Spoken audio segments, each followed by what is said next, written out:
어, 여러분 목사님이 박희서 박희준의 아빠여서 저를 부른 게 아니고, 저는 이 날마다 솟는 샘물이라고 하는 여러분이 매월 묵상하는 묵상집 큐티 잡지를 출간하는 국제제자훈련원의 대표이면서, 그리고 이번 달에 묵상하는 이사야서 말씀 전체 집필 디렉팅을 한 큐티 집필 디렉터이기 때문에 스텝업 집회의 두 번째 오늘 주제 말씀과 관련된 주제와 관련해서 그래도 박주성 목사가 와서 우리 대학 3부 지체들에게 말씀을 전하는 것이 좋지 않을까 하는 마음이 있어서 이동선 목사님이 초청을 했어요.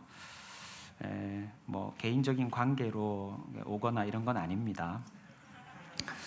네, 그리고 사실 오늘 이제 두 번째 여러분 수련회를 준비하는 말씀 사경회인데, 말씀 사경회가 예수님께서 말씀을 설명해 주실 때, 풀어 주실 때 엠마오로 내려가던 두 제자가 마음이 뜨겁지 아니하더냐라는 말씀을 기록하고 있는데, 사실 오늘 말씀과 관련해서 말씀 사경회 주제를 가지고 증거를 해야 되니까 제가 정말 여러분의 말씀이 뜨거워질 정도로 성경 본문을 잘 설명해 가지고 여러분이 막 불을 받아 가지고 수련회를 가지 않으면 안 되겠다라고 막 결정을 하고, 수련회 티셔츠를 아직도 구입 안 하고 나는 수련회를 안 가겠다 하고 있던 형제 자매들이 다 수련회에 참여하게 되는 놀라운 결단의 역사가 일어나고 이래야 되는데, 오늘 저는 한 본문의 말씀을 가지고 여러분의 마음을 뜨겁게 하는 것이 아니고, 여러분이 평생 동안 꼭 배우고 익혀야 되는 묵상이라고 하는 부분에 대한 이야기들을 나누려고 해요. 여러분, 우리는 묵상하는 존재입니다. 인간은 묵상하는 존재인데, 우리는 늘 이렇게 중얼중얼하면서 살지는 않지만 하루 종일 머릿속에서 굉장히 많은 생각들을 하고 살아가요. 그래서 우리 어르신들, 할머니, 어머님 세대들이 늘 말씀하시는 것이 하루에도 5만 가지 생각이 머릿속을 왔다 갔다 하고 복잡하다, 그런 말을 해요. 5만 가지 생각. 하루를 살면서 3만 개, 4만 개가 아니라 5만 가지 생각을 하고 머릿속이 복잡해진다, 정리정돈이 안 된다, 이런 말씀을 하세요. 다음 페이지 한번 보여주세요. 파워포인트. 여러분, 지금 제가 보여드리는 파워포인트는 한 글자 한 글자를 다 놓치지 않고 쓰려고 여러분 안 쓰셔도 돼요. 이걸 제가 지금 파워포인트로 만든 것을 PDF로 바꿔가지고 우리 목사님한테 보내놨어요. 오늘 박주성 목사가 여기서 강의했던 내용들이 나한테 도움이 되고 필요할 것 같다. 내가 평생을 살아가는데 인용했던 말씀이나 인용했던 책의 내용이나 그리고 어떻게 묵상해야 되는지 알려주셨던 원칙들에 대해서 내가 꼭 붙들고 살아가고 싶다. 그러면 목사님한테 말씀하세요. 그러면 여러분들한테 다 PDF로 보내드릴 거예요. 박희서 행정간사에게도 보내놨어요. 네, 목사님한테 부탁하기 어려우면 박희서 행정간사한테 부탁을 하면 다 나눠줄 거예요. 여러분, 이 오늘 말씀은 다윗이 한 말인데, 여러분, 우리는 5만 가지 생각을 해요. 근데 그 5만 가지 생각이 마음의 묵상이에요. 근데 그 5만 가지 생각 중에서 내가 입으로 내뱉는 말은, 5만 가지 생각 중에서 내가 입으로 표현하는 말은 5만 가지가 안 되죠. 근데 다윗은 수면 아래에 빙산처럼 가라앉아 있는 내 마음속에 5만 가지 생각이 움직여지고 있는 것도 주님 앞에, 하나님 앞에 연락될 수 있는, 하나님께 올려드릴 수 있는 그런 묵상이 되기를 원했고, 마음에 왔다 갔다 하는 생각도 하나님께 올려드려도 될 만한 생각이 되기를 원했고, 그 생각에서부터 출발한 마음의 묵상에서부터 출발해서 입술로 표현되어지는 내 언어 생활도, 내 말도 하나님 앞에 올려드려도 될 만한 재료가 되기를 원하는 마음을 가졌어요. 여러분 침묵기도라는 책에 사라 맥로린이라는 사람이 쓴 책이에요. 다음 페이지 보여주세요. 다음 페이지 보면 이건 한번 읽어봐야 돼요. 같이 읽습니다. 우리 마음은 본래 훈련받지 못한 야수와 같다. 우리 마음은 과거, 현재, 미래에 쉴 새 없이 제잘거린다. 우리는 수다쟁이다. 사실 내 마음은 주변에 일어나는 모든 일에 참견한다. 이 괴물을 침묵시키거나 심지어 재갈을 물리는 일은 거의 불가능해 보인다. 여기 보면 우리 마음은 훈련받지 않은 야수 같다, 그런 표현이 나와요.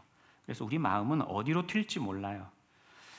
훈련된 짐승은 가축이죠. 훈련된 짐승은 집에서 기르는 가축은 훈련이 되면 컨트롤이 돼요. 재갈을 물리고 고삐를 잡고 컨트롤할 수가 있어요. 근데 훈련되지 않은 야수처럼, 야생의 동물처럼 우리 마음은 어디로 튈지 몰라요.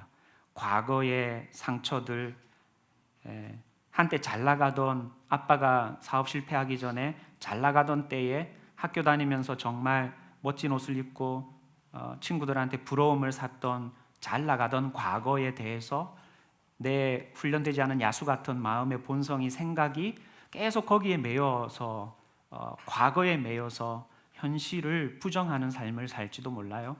내가 현재 당하고 있는 어려움, 쪽팔리는 상황, 남들과 비교해서 열등감에 사로잡힐 수밖에 없는 환경과 조건들, 이런 것들, 내가 지금 현재 붙들고 있는 나의 상황들을 내 마음의 생각들이 확 붙들려 가지고 훈련받지 않는 야수처럼 나를 질질 물고 끌고 다니는 상황에 내몰려 있을 수도 있어요.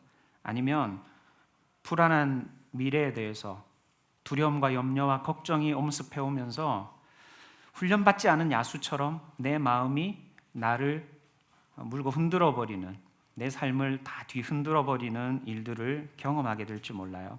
우리 마음이 쉴 새 없이 과거의 상처들, 과거에 잘 나가던 한때, 현재 내가 겪고 있는 어려움, 열등감, 비교의식, 과거, 현재만이 아니라 미래에 나에게 다가올 여러 가지 삶의 염려와 걱정과 불안, 약속되어지지 않은 미래에 대한 꿈, 성취되지 않은 마음의 소원들, 이런 것들로 내 마음을 완전히 사로잡아서 뒤흔들어 버리게 되는 일들을 경험한단 말이에요. 여러분은 뭐든지 묵상을 하고 살아가요. 생각 없이 사는 사람이 없습니다. 어떤 생각을 하든지 여러분은 계속 생각을 하고 살아가요. 무엇이든 묵상을 하고 살아갑니다. 근데 주로 뭘 묵상하느냐 하면 우리 마음을 사로잡아 버리는 것들을 묵상하고 살아가요. 특별히 여러분은 요즘 2030 세대가, 예전에는 3포 세대라 그랬는데 이제 N포 세대라 그러죠. 3포 세대는 연애, 결혼, 출산을 포기한 3포 세대였어요. 근데 연애, 결혼, 출산을 포기한 것을 넘어서서 요즘 2030 세대는 인간관계도 포기해요. 왜? 만나야 되면 또 카페를 가야 되고, 돈을 써야 되고, 교통비를 써야 되고, 희망을 포기하죠. 내 집 마련을 포기하죠. 그래서 소확행을 중요하게 생각하고, 오늘 나를 위해서 플렉스한 것에 대해서 자랑하고, 그러면서 마음을 위안하는 세대가 되어가고 있어요. 부동산에 투자할 큰 돈은 없으니까 암호화폐나 주식 같은 데 투자해가지고 조금이라도 미래를 꿈꿔보려고 투자하다가 알바비 받았던 거 다 날려버리고 깡통되고, 이렇게는 난 무너서지 않으리라, 물러서지 않으리라, 그러면서 또 시도했다가 또 깡통차고, 그런 일들을 경험하기도 해요. 이런 걱정과 묵상은 끝이 없어요. 하나가 내 머릿속을 사로잡고 있다가, 내 마음을 사로잡고 있다가 끝나면 그 다음 걱정거리, 염려거리, 내 마음을 사로잡아 버리는 문제거리가 내 마음을 장악해버리고 또 거기에 완전히 매몰되는 거예요. 끊임없이 반복돼요. 근데 중요한 것은 우리가 오늘 무엇을 생각하고 무엇을 묵상하느냐에 따라서 우리의 미래가 결정이 되는 거예요. 우리의 삶이 결정이 되는 거예요.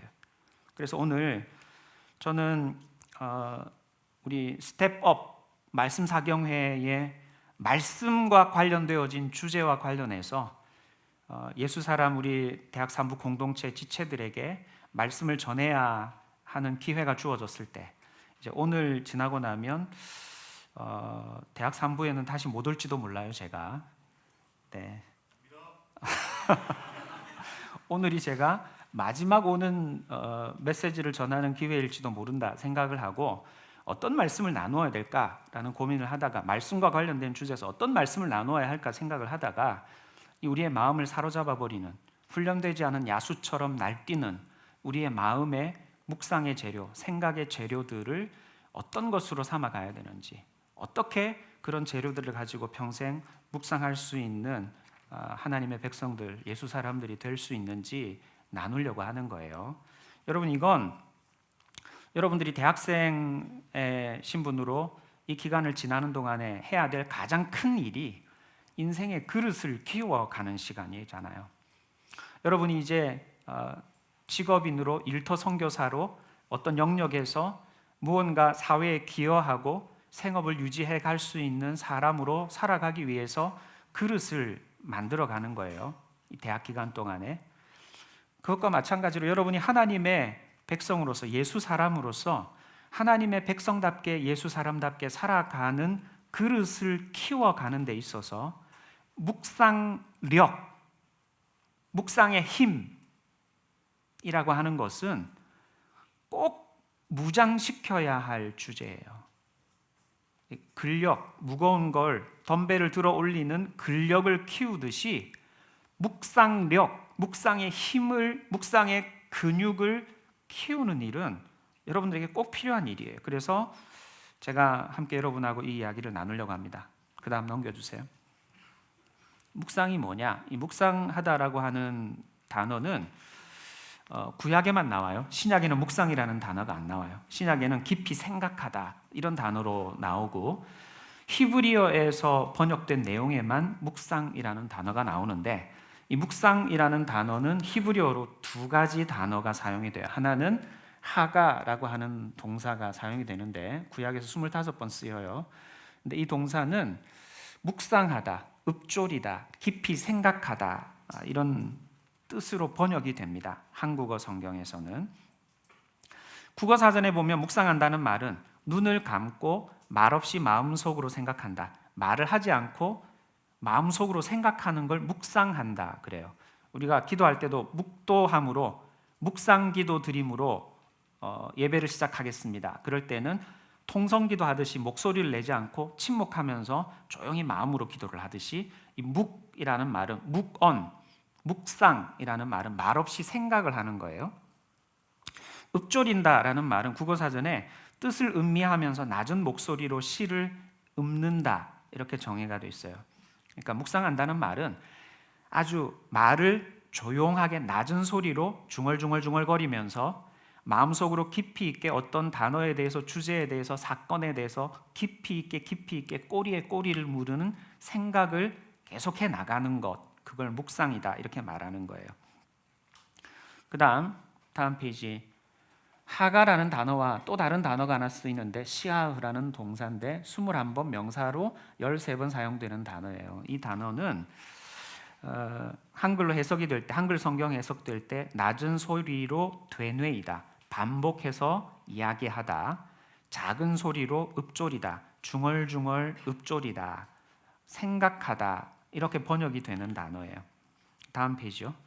묵상하다라는 히브리어 단어는 중얼거리다, 나지막하게 소리내다라는 뜻이고, 비둘기가 구구할 때 그 소리가 하이톤이에요, 중저음이에요?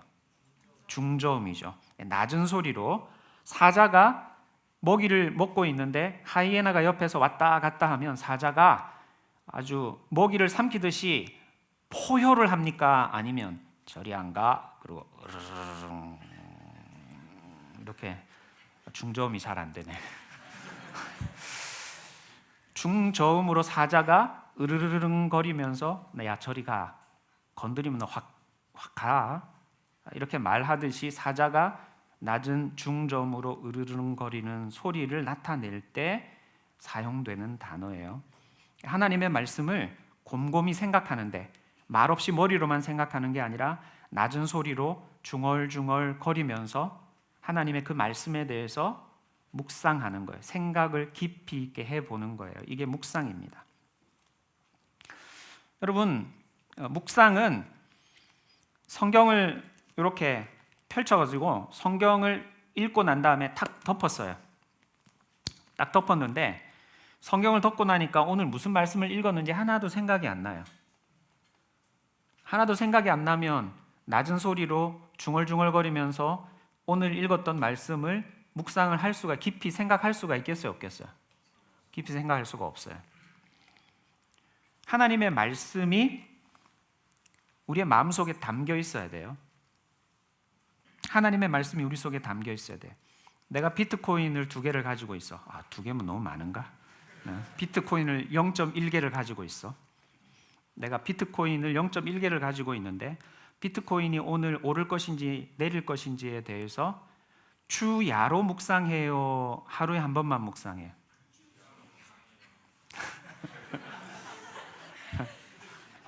주야로 묵상해요. 그건 절대로 안 잊어버려져요. 이게 올라야 되는데 이틀 동안 떨어졌는데 이거 어떡하지? 주야로 묵상을 해요. 오를 것인지 내릴 것인지 주야로 묵상해요. 예수사람 대학부 공동체에서 내가 좋아하는 자매가 생겼어요. 좋아하는 오빠가 생겼어.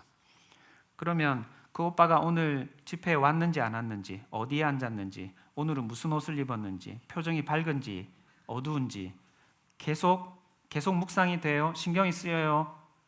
집회 때 한 번만 딱 쳐다보고 말아요. 아닌 것처럼 왜 그래? 계속 봐요. 네. 계속 봐요. 여러분, 우리는 뭔가 하나에 사로잡히면, 내 마음을 점령을 해버리면, 내 마음을 사로잡아버리면, 사로잡아버린 것에 대해서 끊임없이 질문을 던지고 묵상을 하고 관심을 기울이게 되어 있어요. 근데 우리는 하나님의 말씀을 가지고 묵상하는 일은 별로 경험을 해본 적이 없어요. 하나님의 말씀을 가지고는. 넘겨주세요. 그럼 여러분 언제 묵상해야 돼요? 내가 좀 전에 비트코인도 이야기하고 좋아하는 오빠가 생기거나 자매가 생기거나 그럴 때 계속 끊임없이 내 마음을 점령해버리고 사로잡아버린 대상에 대해서 끊임없이 주야로 묵상하고 밤에 잘 때도 묵상하고 꿈속에서도 오빠가 나타나고 아침에 일어나서도 오빠 생각이 제일 먼저 나고 오늘 과제물과 PT를 준비해야 되는 것은 전혀 생각 안 나는데 눈앞에서 오빠가 어른어른 거려가지고 공부도 못하겠고 시험 준비도 못하겠고 하는 상황이 오잖아요. 아닌가? 언제 묵상이 돼요? 언제 묵상해야 돼요? 이 묵상은 성경에 보면 시편 기자는 주야로 묵상하라 그러고 새벽에 묵상하라 그러고 종일토록 묵상하라 그래요. 그러니까 묵상은 시도 때도 없이 새벽부터 종일토록 주야로 밤낮으로 묵상해야 되는 거예요. 뭘 묵상해야 되느냐? 오빠를 묵상하고 자매를 묵상하고 비트코인을 묵상하고 주식을 묵상하고 그런 게 아니라 뭘 묵상해야 되느냐? 그 다음 넘겨주세요. 여호와의 율법을 묵상해야 된다 그러고요. 그 다음에 여호수아 1장 8절에는 이 율법책을 묵상하라 그러고요. 시편 119편 148절에는 주의 말씀, 주의 법도, 주의 율례를 묵상하라 그러고요. 그 다음에 주의 모든 일, 하나님이 행하시는 행사, 하나님의 모든 행하신 것, 주의 손이 행하는 일, 주님이 행하신 기이한 일, 주님이 행하신 의로운 일, 이건 뭘 말하느냐 하면 하나님이 어떤 분이시냐, 하나님이 어떤 일을 행하셨느냐, 하나님이 내 삶에 어떻게 개입해 주셨느냐, 역사를 어떻게 운행하시느냐 라는 것을 재료로 삼아서 묵상을 하라는 거예요. 하나님이 공의로우신 분이라고 하셨는데 진짜 하나님은 공평하신 분입니까? 공의로우신 분입니까? 선하신 분입니까? 하나님이 선하신 분이라면 어떻게 제 삶에 이런 일들이 일어날 수 있습니까?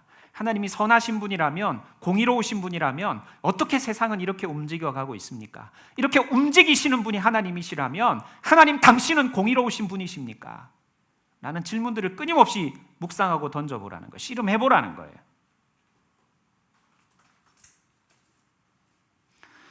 여러분, 왜 우리가 이렇게 하나님을 묵상해야 돼요? 오빠를 묵상하고 자매를 묵상하고 비트코인을 묵상하는 거는 나한테 뭔가 오기 때문이에요. 평생 함께할 배우자를 정하는 문제이기 때문에, 아니면 나의 경제적인 상황을 호전시키는 나의 유익과 관련된 문제이기 때문에 주야로 묵상하는 거예요. 그럼 하나님의 말씀을, 하나님의 율법을, 하나님의 행하신 일을, 하나님의 성품을 왜 우리는 주야로 시도 때도 없이 새벽부터 밤까지 하나님의 말씀을, 하나님의 행하심을, 하나님의 성품을 묵상해야 되는 걸까요? 왜 묵상해야 되느냐? 그 다음 페이지. 하나님의 말씀이 우리 영혼의 양식이기 때문이에요. 하나님이 행하시는 일, 하나님의 성품이 우리 힘의 원천이기 때문에 그래요. 여러분, 이 묵상이라는 말은 되새김질이라는 말하고 동의어예요. 근데 이제 양이라든지 소는, 낙타는, 기린은 되새김질을 하는 동물이죠. 위가 4개가 있어요. 처음에 음식물을 이렇게 씹어서 첫 번째 위에 집어넣었다가 다시 끌어내가지고 또 침이랑 섞어가지고 꼭꼭 씹어가지고 두 번째 위에 넣었다가 또 꺼내가지고 씹어서 세 번째 위에 넣었다가 네 번째 위에 넣어가지고 그게 온몸에 살이 되고 피가 되고 뼈가 될 수 있도록 양분으로 사용을 하는 것처럼 우리가 살아가는 동안에 하나님의 말씀, 하나님의 성품, 하나님이 행하시는 일, 역사에 대해서 묵상하고 꼭꼭 씹어서 영혼의 양식으로 삼고 살과 피가 되도록 만들어가는 작업을 해야 되는 거예요. 뿐만 아니라 여러분, 우리는 예수 그리스도를 믿음으로 하나님의 자녀가 되었어요. 우리가 예수 그리스도를 믿음으로 하나님의 자녀가 되었는데, 하나님의 자녀가 된 우리는 원래부터 하나님의 자녀였습니까? 아니면은 예수님을 믿음으로 하나님의 자녀가 되는 권세를 얻게 되어서 하나님의 아들로 딸로 입양된 존재입니까? 네. 자, 우리는 태어날 박희석은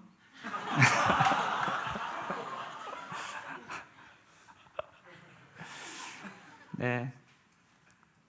누구의 아들입니까? 네. 박주성 목사의 아들이죠. 나 미안하네 오늘 우리 아들들한테. 네. 박주성 목사의 아들인지 모르고 숨어서 잘 지냈는데 오늘 완전히 커밍아웃. 네. 커밍아웃해서. 네. 여러분, 우리는 태어날 때부터 하나님의 자녀는 아니에요. 하나님의 아들, 딸들은 아니에요. 근데 우리가 예수님을 믿음으로 하나님의 자녀가 됐어요. 그래서 하나님을 아빠라고 부르게 되었고, 예수님, 우리의 제일 큰 형님, 제일 큰 오빠 되는 예수님과 함께 하나님의 나라를 유산으로, 유업으로 물려받아서 영원토록 예수 그리스도와 함께 하나님의 나라를 다스리고 통치할 왕노릇할 자들이 되었어요. 그래서 우리가 하나님 나라의 왕족이 된 거죠. 저는 박희서의 아빠이기도 하지만 예수님을 큰형님으로 모시고 있는 박희서는 제 동생이기도 해요. 네. 그래서 아내가 늘 우리 집에 아들이 셋이 있다 그래요. 제일 큰형님은 저고. 네. 자, 하나님의 나라에서 이동선 목사님도 제 동생이에요.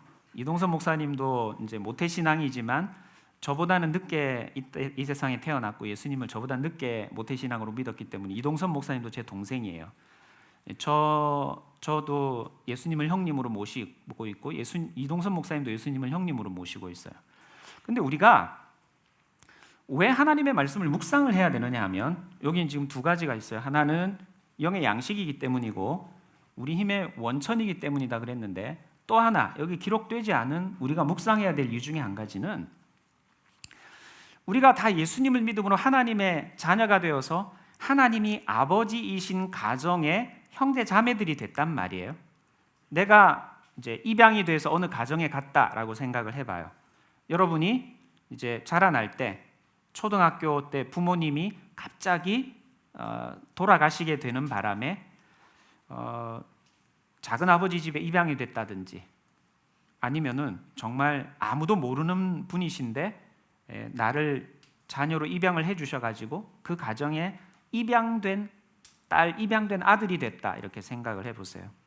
그럼 그렇게 입양된 집에 들어갔는데 그 집에 들어갔더니 나보다 먼저 그 집에서 태어나거나 나보다 먼저 입양된 형님, 누나, 언니, 오빠들이 있어요. 내가 막내로 들어갔어요. 이렇게 입양돼서 들어가고 나면 입양된 그 가정에서 지켜야 되는 규칙이라든지 식사 습관이라든지 가정의 예의 범절이라든지 이런 기준들이 각 가정마다 나름대로 있어요, 없어요? 네, 그 가정의 아빠가 뭘 할 때, 자녀들이 어떻게 행동할 때 기뻐하시는지 칭찬해 주시는지, 어떻게 할 때 혼내시는지 배우고 익혀야 돼요. 옛날 가정에서 살아가던 방식대로 살아가야 돼요. 배우고 익혀야 돼요.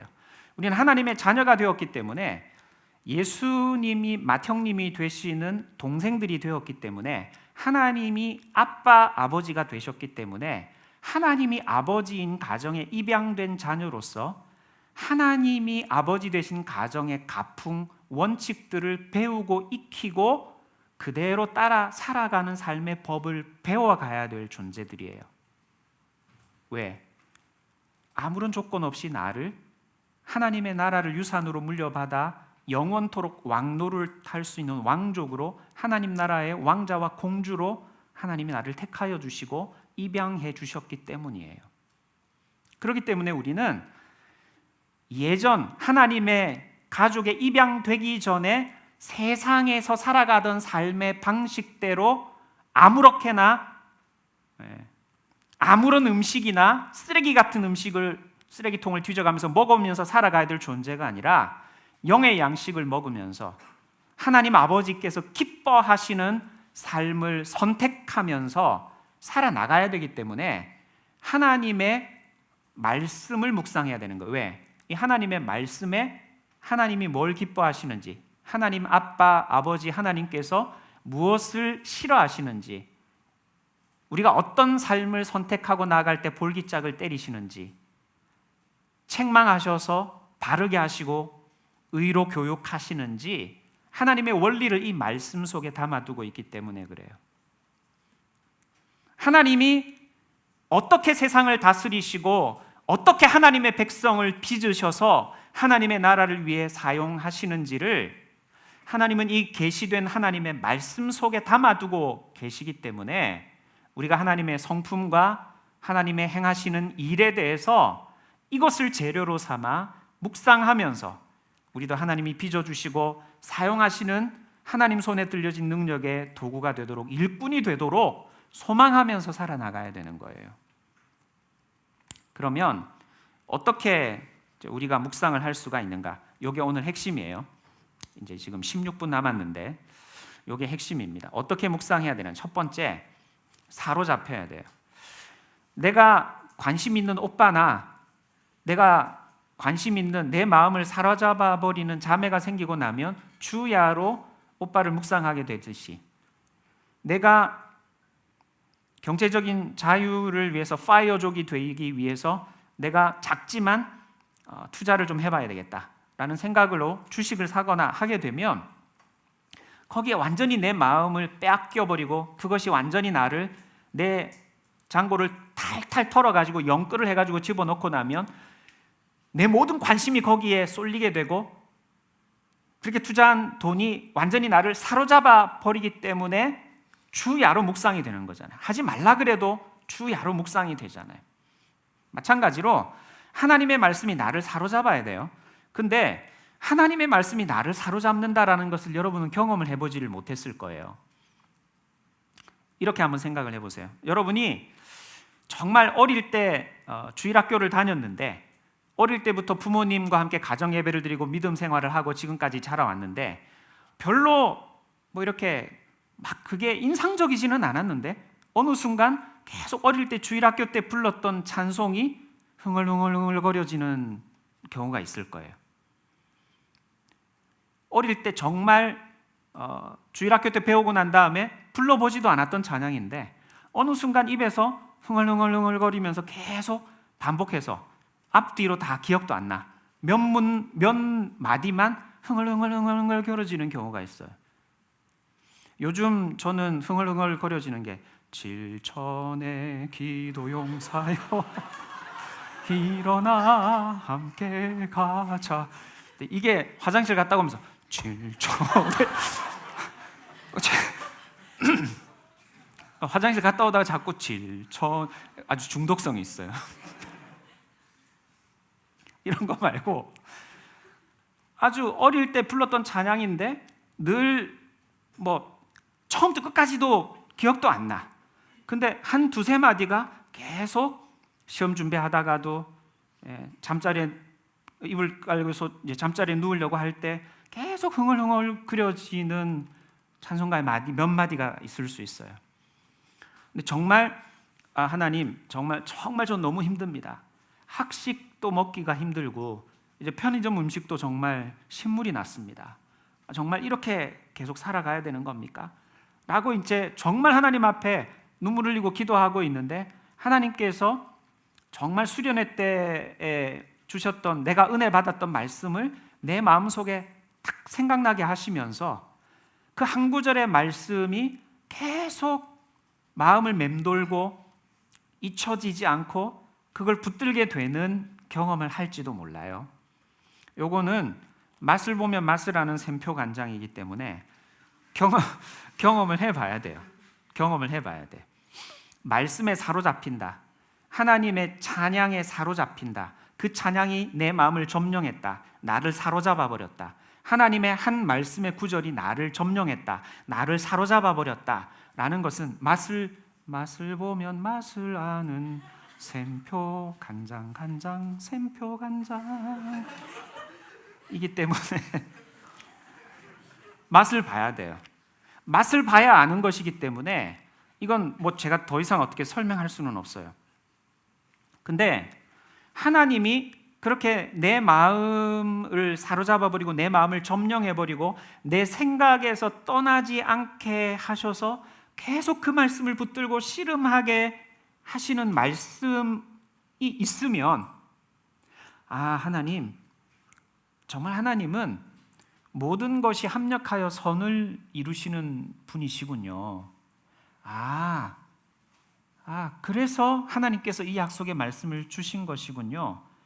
라는 깨달음을 얻는 단계에 이르기까지 내 마음을 사로잡아 버린 말씀을 가지고 한번 씨름을 해보고 나면 하나님의 말씀이 달고 오묘하다는 것을 인정하는 거예요. 두 번째가 뭐냐? 맛보아 알아야 돼요. 맛보아 알아야 돼요. 시편 119편 103절 말씀해 보면 같이 읽습니다. 주의 말씀의 맛이 내게 어찌 그리 단지요 내 입에 꿀보다 더 다니이다.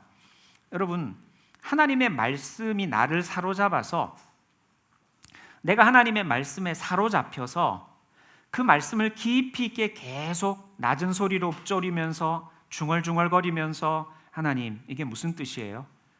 세상의 기준을 가지고 보면 눈 뜨고 코 베이는 세상에서 이렇게 살아가라는 말은 정말 바보처럼 멍청이처럼 살아가라는 말씀인데 이렇게 살아가면 정말 하나님께서 이쁘다 그러고 눈깔 사탕 하나 주시는 거예요? 하나님 이렇게 살아가면 하느님 나라에 상급이 있다라는데 어떤 상급을 주시는 거예요? 이렇게 계속 중얼중얼거리면서 하나님과 성령님이 깨달음을 주실 때까지 질문하면서 대화를 하고 말씀을 가지고 씨름하다 보면 이것이 어느 순간 하나님은 이런 뜻을, 이런 계획을, 이런 섭리를 가지고 계시는군요 라고 인정이 되는 때가 있어요. 이게 이제 말씀의 단맛을 경험하게 되는 거예요. 이것도 맛을 보면 맛을 아는 샘표 간장이라 제가 어떻게 더 설명할 수는 없어요. 맛을 보면 묵상하지 말라 그래도 또 묵상을 하게 돼요.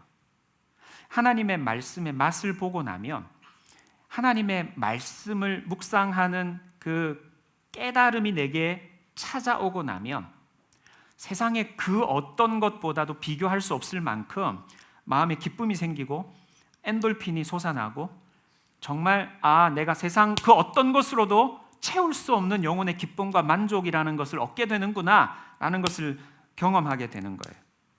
네.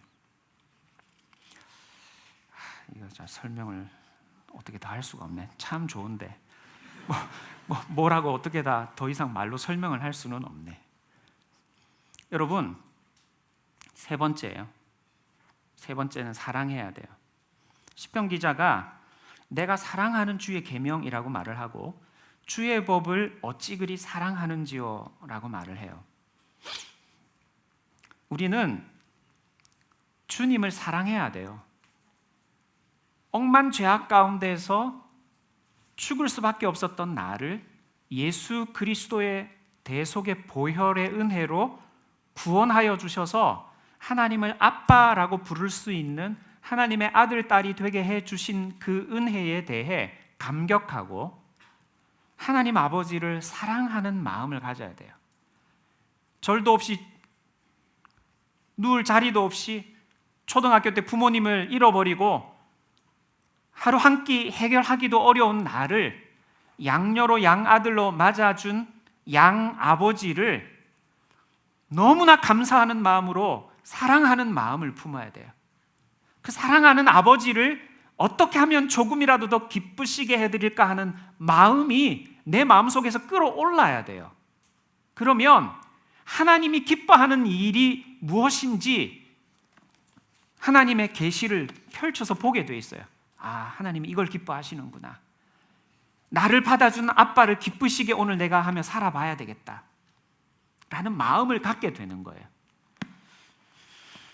내가 하나님의 말씀에 사로잡혀 본 경험이 없다면, 하나님의 말씀이 달고 오묘하다는 걸 아직 맛보아 알지 못했다면, 억만 죄악 가운데 죽을 수밖에 없었던 나를 구원해 주셔서 예수 그리스도의 보혈의 공로로 희생하셔서 하나님의 자녀 삼아주신 그 하나님의 은혜에 절절한 감사와 감격이 생겨나면 내가 어떻게 하나님을 더 기쁘시게 할까 하는 마음이 생기는 거예요. 하나님을 기쁘시게 하는 법을 배우고 싶고 알고 싶어지는 거예요. 하나님의 얼굴에 미소가 생길 수 있도록, 나를 보고 흐뭇해 하실 수 있도록 오늘 내가 어떻게 살아가는 삶이 바른 삶인지에 대해서 관심을 기울이기 시작하게 되는 거예요. 여러분, 이게 중요해요. 우리의 마음에 주님의 사랑, 하나님 아버지의 사랑에 감격하는 것이 중요해요. 네 번째, 그 다음이에요. 묵상의 연료를 공급해야 돼요. 도대체 나는 하나님의 말씀을 묵상을 못하겠습니다. 도대체 하나님의 말씀으로 깊이 생각이라는 걸 어떻게 하는 건지도 모르겠습니다 라는 말은 묵상할 재료가 없는 거예요. 묵상의 연료가 공급이 안 된 거예요. 아까도 말씀드렸지만 하나님의 말씀을 펼쳤다가 읽을 때는 하나님의 말씀이구나, 하나님이 이걸 좋아하시는구나, 하나님이 이건 볼기짝 때리시는구나 라는 생각을 했다가 큐티 교재를 덮고 성경 말씀을 딱 덮는 순간에 가만히 있자, 좀 전에 뭘 읽었지? 하나도 기억이 안 나잖아요. 기억이 안 나기 때문에 묵상의 재료가, 연료가 공급이 안 되는 거예요. 근데 사랑하는 오빠는 잊혀져요? 안 잊혀져. 끊임없이 묵상의 연료가 공급이 돼. 꿈속에서도 연료가 공급이 돼. 어떻게 해야 돼요? 하나님의 말씀을 암송해야 되는 거예요. 말씀을 핵심적인 하나님의 마음을 담고 있는 핵심적인 말씀을 우리의 마음의 신비에, 마음의 비석에 새겨 넣어야 돼요. 나는 머리가 돌이어서 하나님 말씀 잘 암송 못합니다. 돌에 한 번 새기면 절대 안 지워져요. 네. 한 번 새기는 게 힘들어. 외우는 게, 한 번 외우는 게 힘들어. 근데 돌에 한 번 새겨지면 절대로 지워지지가 않아요. 할렐루야. 네. 그래서 우리 교회가 토비세 때 72구절 암송을 하는데 그 72구절은 평생 동안 나를 구원해 주신 하나님 아빠 아버지를 기쁘시게 해드릴 수 있는 삶의 기본기가 담겨져 있는 72구절이에요. 72구절이에요. 그 72구절을 암송을 하고 나면, 제자 훈련을 하면서 암송을 하고 나면 암송된 하나님의 말씀이 내가 어려움을 겪을 때, 고난을 당할 때, 내가 관계 속에서 너무나 힘들 때, 손해보는 것처럼 느껴질 때, 하나님, 제가 이렇게까지 예수 믿는 사람으로 손해보면서 살아야 돼요? 하나님, 이것보다 더 낮아져야 돼요? 얼마만큼 낮아져야 돼요? 정말 예수님이 오신 것처럼 목숨을 내어놓기까지 낮아져야 되는 겁니까? 더 낮아져요? 더 죽어요? 그렇게 하나님과 씨름할 수 있는 묵상의 재료가 되는 거예요. 약속의 말씀이 묵상의 재료가 되는 거예요.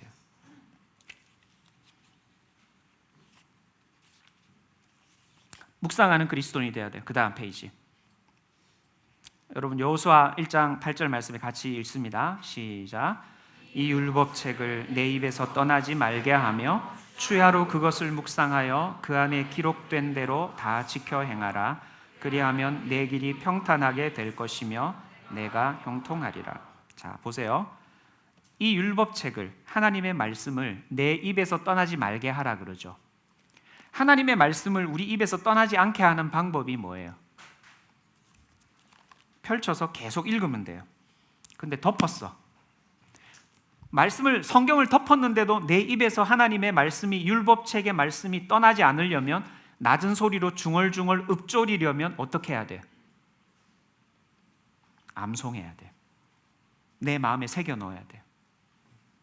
하나님의 말씀을 내 마음에 새겨놓고 암송하고 있을 때, 암송된 하나님의 말씀을 기록하게 하시고 감화, 감동시키셔서 이 계시의 말씀을 기록하게 하신 성령님께서 내가 고난당할 때, 어려움을 겪을 때 암송된 하나님의 말씀이 툭툭 튀어 올라오게 해요. 내 마음을 사로잡게 해요. 그래서 고난을 돌파할 힘과 능력을 얻게 해요. 하나님의 관점으로 내가 겪고 있는 인간관계의 갈등을 재해석하게 해요. 하나님의 시각으로 내 꿈과 미래를 다시 재조명해보고 선택하게 해요. 그게 묵상이 주는 힘이에요. 능력이에요. 다윗도 마찬가지예요. 다윗도 나의 반석이시오 나의 구속자이신 여호와여, 내 입의 말과 마음의 묵상이 주님 앞에 연락되기를 원하나이다. 넘겨주세요. 네, 주님 앞에 연락되기를 원하나이다 그랬어요. 다윗도 8형제 중에 막둥이였어요. 사무엘이 왕으로 기름 부으려고 이새의 집에 찾아왔을 때 7 형님들은 다 집에 불렀지만 막둥이 다윗은 들판에서 양을 치고 있었어요. 이놈은 기름 부음 받을 대상이 아니다 생각하고 아버지는 막둥이를 생각에서조차 밀어냈어요. 기름 부음 받을 자격 조건을 갖추지 못한 사람으로 밀어냈단 말이에요. 막둥이로 자라면서 받았던 편애의 상처들, 들판에서 양을 치면서 홀로 별을 보면서, 별을 헤아리면서 내 인생에 대해서, 나의 미래에 대해서 묵상했을 거예요. 하나님의 부르심에 대해서, 왜 하나님은 나를 이 땅에 보내셨는지, 인생의 사명에 대해서 묵상했을 거예요.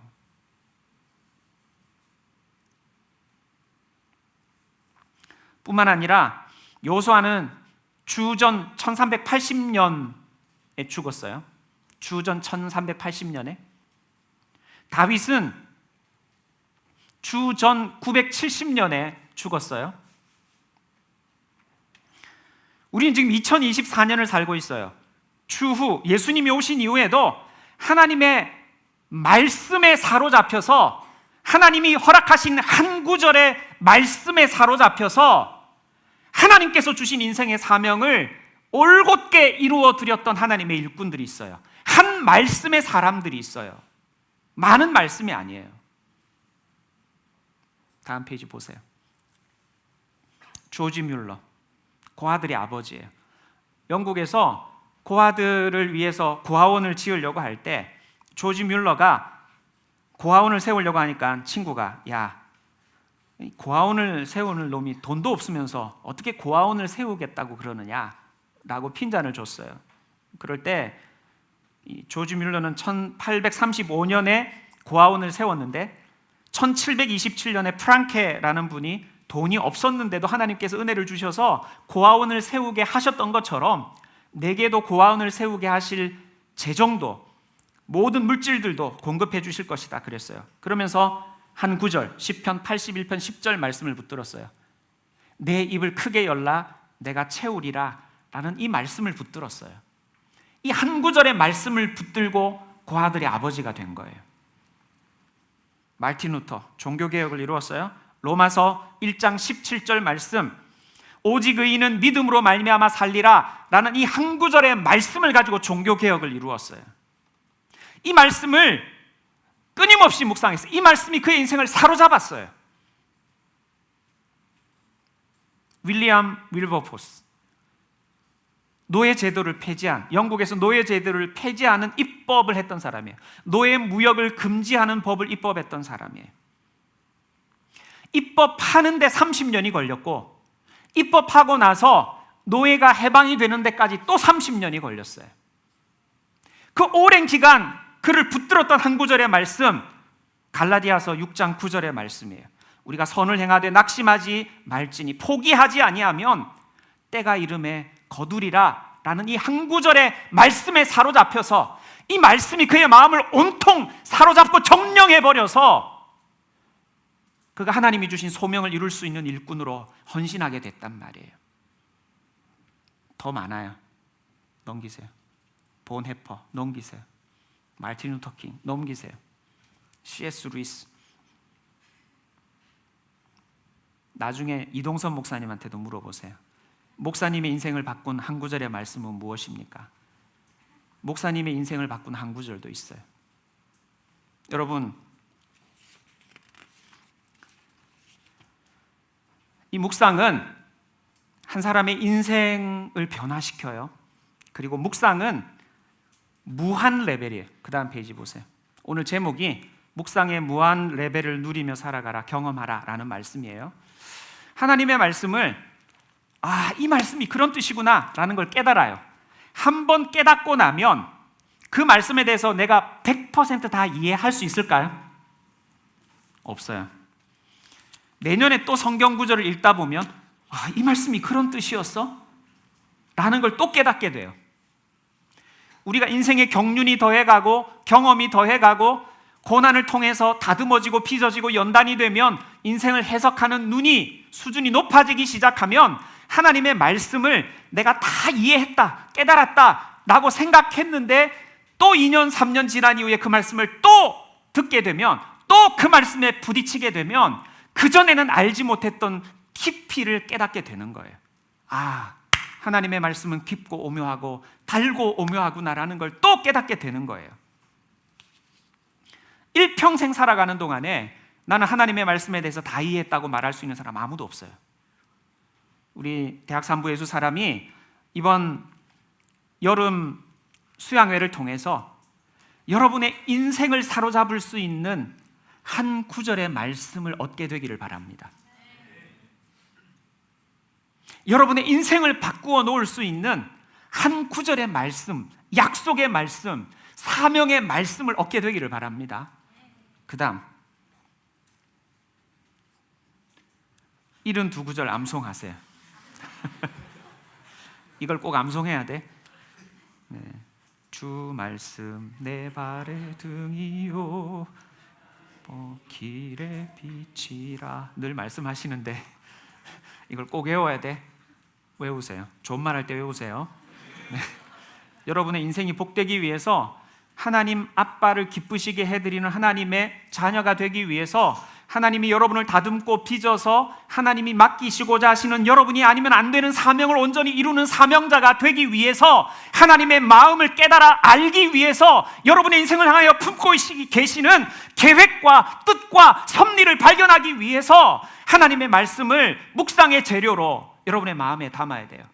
과거의 상처를 여러분의 마음의 묵상의 재료로 담고 절대 버리지 않고 절대 포기하지 않고 걱정과 염려를, 불안을 미래에 찾아오지 않은 걱정과 염려와 불안까지 가불해가면서 주야로 묵상하면서 시도 때도 없이 걱정하면서 염려하면서 살아가야 되는 것이 아니라 약속의 말씀, 사명의 말씀을 묵상의 재료로 삼고 하나님이 여러분을 향하여 가지고 계시는 꿈과 비전을 발견하고 달려가는 인생들이 되어야 된단 말이에요. 그 다음, 날마다 솟는 샘물로 매일 큐티를 하세요. 이 큐티 본문 안에는 질문이 5가지가 있는데 연구와 묵상 질문이라는 게 있어요. 묵상할 수 있는 질문이 들어가 있어요. 하나님의 말씀으로 묵상할 때 여러분에게 깨달음이 주어질 거예요. 그 다음, GBS 모임에 참여하세요. 네, GBS 모임에 참여하면 GBS 모임 교재에도 묵상 질문들이 있어요. 여러분보다 먼저 하나님의 아들, 딸들이 된 형님, 누나, 언니, 오빠들이 묵상한 이야기들을 나누면서 여러분들에게 하나님께 사랑받는 자녀들이 어떤 삶을 살 수 있는지를 알려줄 겁니다. 다음, 아까 제가 말했죠? 수양회에 참여해서 여러분의 인생을 바꿀 수 있는 약속의 말씀, 사명의 말씀 한 구절을 받으시는 여러분 되기를 바랍니다. 기도하겠습니다. 하나님, 우리는 참 부족한데 하나님께서 저희를 천에 하나 만에 하나 택하여 주셔서 하나님의 사랑받는 아들, 딸들이 되게 해주셨습니다. 거룩한 하나님 나라를 유산으로 물려받아서 예수 그리스도와 함께 영원토록 다스리는 왕 노릇할 수 있는 하나님의 자녀로, 하나님 나라의 공동 상속자들로 우리들을 세워주셨습니다. 하나님, 한평생 살아가는 동안 우리를 입양하여 주신 하나님 아빠 아버지를 기쁘시게 해드리는 자녀들이 되게 하여 주시옵소서.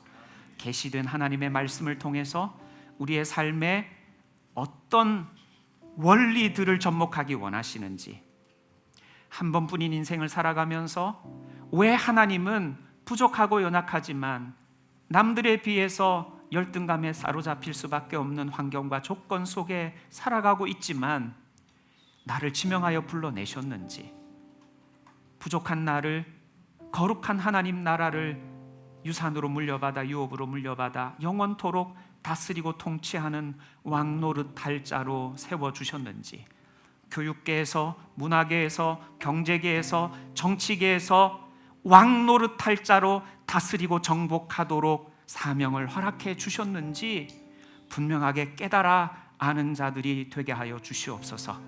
세상의 성공을 추구하고 세상의 성공 방법을, 노하우를 쫓아가는 인생이 아니라 하나님께서 선택하시고 택하여 지명하여 불러주셔서 이루시고자 하시는 그 높고 원대한 꿈과 계획과 뜻과 계획과 섭리를 분명하게 깨달아 알아 하나님을 기쁘시게 해드리는 아들, 딸들이 될 수 있도록, 하나님의 사랑받는 자녀들이 될 수 있도록 주님 역사하시고 인도해 주시옵소서. 이번 수양회를 통해서 제 인생을 사로잡고 제 마음을 사로잡을 수 있는 사명의 말씀, 약속의 말씀, 비전의 말씀 한 구절을 꼭 허락하여 주시옵소서.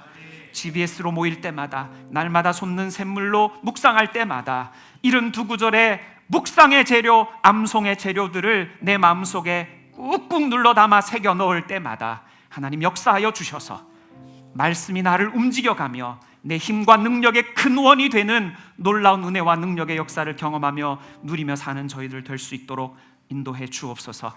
예수사람 대학 3부 모든 지체들이 이 젊음의 때에 세상을 살아갈 그릇만, 성공의 그릇만 준비하는 것이 아니라 묵상의 그릇, 묵상의 근력을 준비하게 하여 주셔서 하나님께 크게 쓰임받아갈 수 있는 능력의 일꾼들 될 수 있도록 역사하여 주시옵소서.